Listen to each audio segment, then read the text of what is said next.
Hello everyone, welcome to Fresa Technologies YouTube channel. In this video, we are going to see how to add a report to the favorite list in the Fresa application. Initially, we have to log into Fresa application.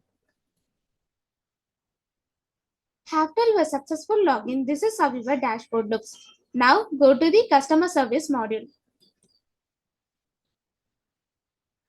Here, we have to select the all shipments menu under the customer service module.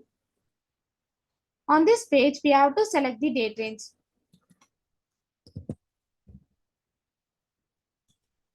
And also we have to enter the required details. Then we have to click on the submit button. Now the all shipment details page will be displayed on the screen.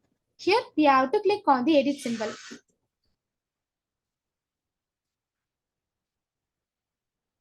On the shipment details page, we have to click on the report button. On this list of reports page, here we have to select the particular report which we want to add the favorite list. Now the report will be opened. Here we have to click on the favorites option.